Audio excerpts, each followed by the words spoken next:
Have you ever found yourself in a situation where you've lost a sale and you just don't know why?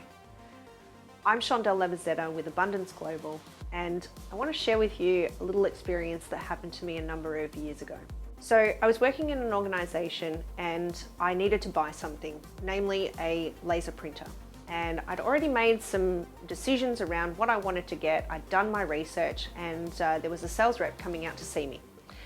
The particular morning that he came out to see us, we had a bit of an epidemic in our staff, and I was trying to re-coordinate a bunch of people to go to different meetings, and there was a lot riding on a big meeting that we had, and so I wasn't in the frame of mind to be having a long casual conversation or a long meeting with this guy, but I did have a need, and so therefore when he arrived, I thanked him for coming along and advised him that I'd already got sign off on our budget to spend $30,000 on a laser copier machine, and that I just needed his support in being able to choose between the final two from my research.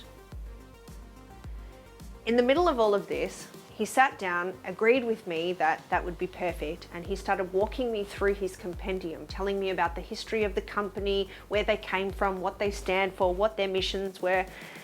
And I'm in a frame of mind right at this moment thinking to myself, are you kidding me? Like, my inside voice was going ballistic, going, I just told this guy that I'm under pressure, that I have time commitments and that I want this, but I just need to get it done. Like, I was ready to sign a contract this day. And here he is walking me through the history of the company. I tell you what, I couldn't have been more irate. I do like to respect people, and so I waited for a break in the conversation, and I advised him again about the time commitments and the fact that I was ready to move ahead. We just needed to take action on this. He proceeded to tell me about how they recycle their toners and what they stand for in the planet, all very important things. The key mistake that he made here was that he was so busy trying to be interesting that he neglected to get interested in anything that I have to say. So if you find yourself in a position where you may be missing out on sales, it might be this key element here. The outcome of this was that basically after 45 minutes of a company history and all the information about himself and the business, I politely showed him the door and called his competitor and ended up purchasing from them. This gentleman caused himself a loss of $30,000 worth of sales and potentially ongoing business this day simply because of one thing.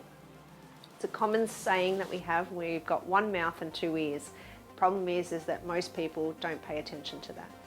So if you're looking to create amazing success in your business and start to get those sales that you've been previously missing out on, stop, take a moment and actually ask yourself, am I interested in where this person is coming from today, or am I trying to be interesting to them?